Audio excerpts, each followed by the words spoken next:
In the land of Gug, the people celebrated Christmas just like you and I do. Only, of course, they didn't call it Christmas. They called it Gristmas. Like us, they decorated trees with lights and bulbs.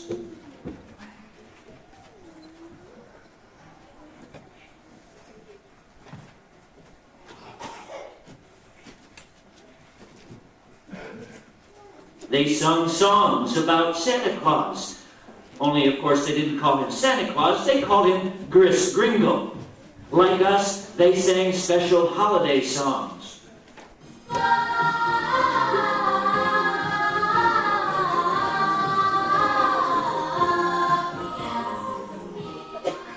And like us, they exchanged gifts.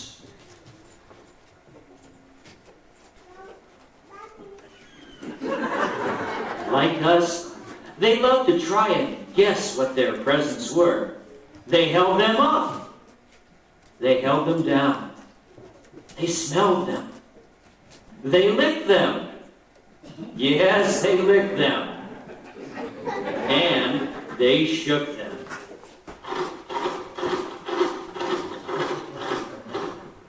It was all part of the fun of Christmas. Gristmas. Christmas would have been a perfect holiday in the world of Gug, but there was one problem. A villain was on the loose. A villain whose sole purpose in life was to ruin Christmas. Yes, it was none other than the Gargantuan, greedy gift grabber.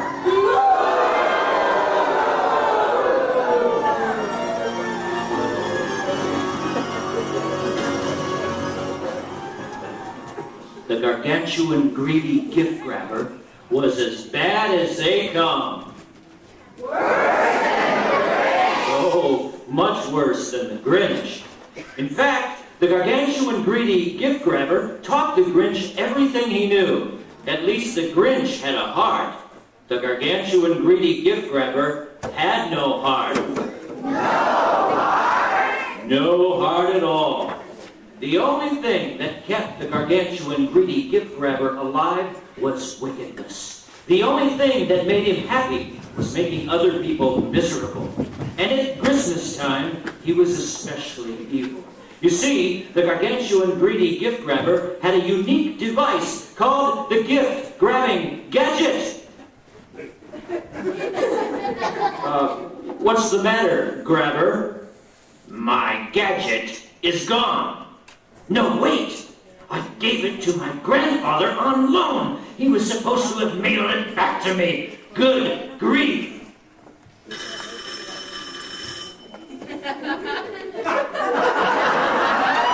UPS, package for G grabber. What luck! Sign here, please. May we continue, grabber? By all means. The gift-grabbing gadget looked something like a vacuum cleaner. When operated, it sounded something like a vacuum cleaner. Only the gift-grabbing gadget did not suck up dust and dirt. It sucked up Christmas gifts. It sucked them right out of the packages they were in, leaving the wrapping and ribbons undisturbed. The packages looked perfectly normal. But once the gift-grabbing gadget had sucked out the present, all that was left was a decorated, empty box.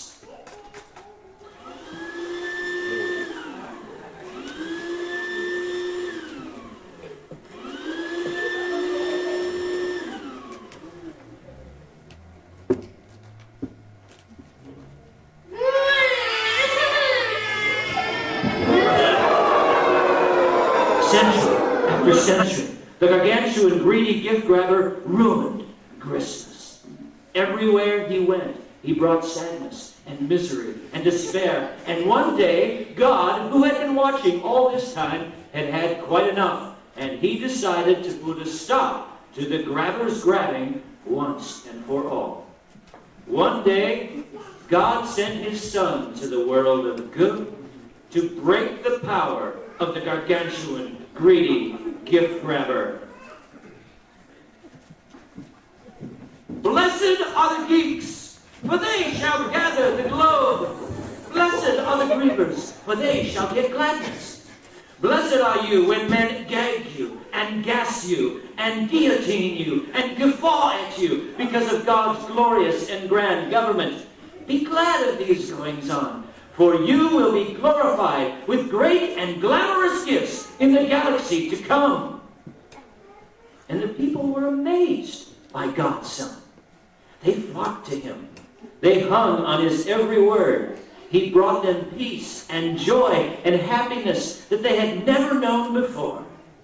Slowly but surely, the gargantuan greedy gift grabber found that his power to make people miserable was growing weaker and weaker.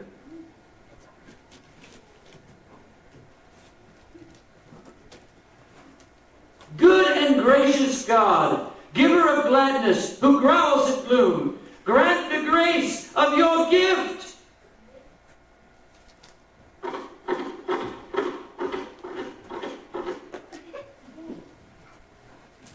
This gadfly is making me grumpy.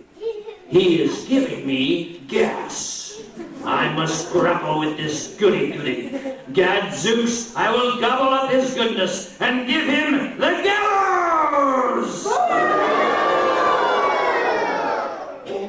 And one day, it happened. One dark day, when God's Son was teaching the people from the world of good, the gargantuan greedy gift grabber convinced the rulers and leaders of good that God's Son was an enemy. He actually convinced them that God's Son needed to be arrested and destroyed, even though he had brought the joy of Christmas back. And while God's Son taught, the leaders and rulers mingled with the crowds, and they began to spread awful rumors and lies about him. And when the moment was right, the gargantuan greedy gift grabber began shouting, "He's a gutter snipe! He's a gorilla in goat's garb! His gospel is a gimmick! He guarantees you God's government, but he will give you the ghetto! Grab him! Grip him! Gouge him!" And all in one voice, the people began to shout at the top of their voices, "Gouge him! Gouge him! Gouge him!" And though it didn't seem possible, the leaders and rulers arrested God's Son and brought him to trial. And it was there that he was sentenced to death. And not just any death, but a most painful and shocking death. For up until that moment, the gargantuan greedy gift grabber had never used his gift-grabbing gadget on a living person, but now he had decided to execute God's Son by sucking the very goodness out of him. It was horrible to watch as he held the gadget up to God's Son and turned on the machine.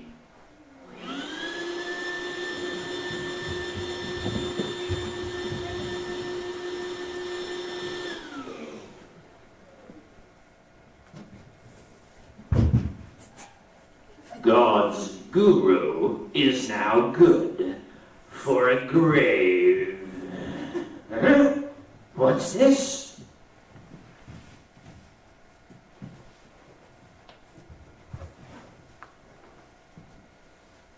Good grief.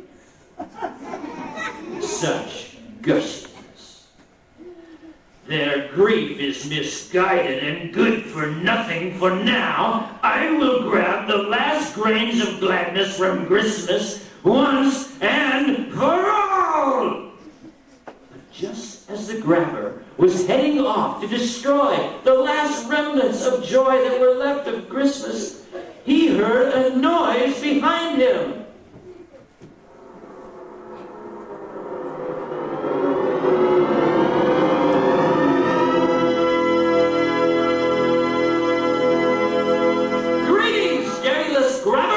Are you grimacing with guilt?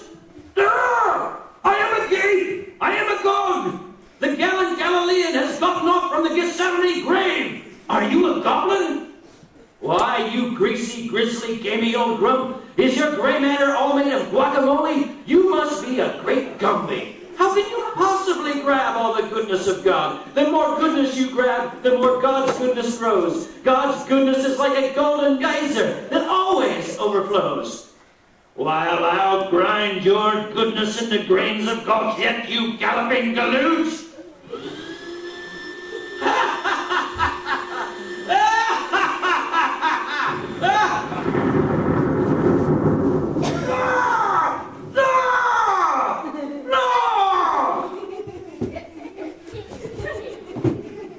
If your gadget had a gazillion gigawatts of grabbing gusto, it could not glut my glorious goodness. Begone, you goggle-eyed gargoyle, and grace the land of good no more!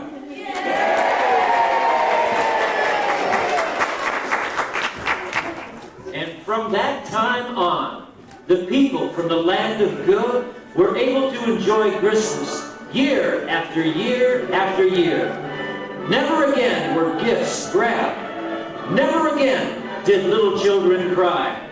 Never again was there sorrow and pain, for the Son of God had come to reign.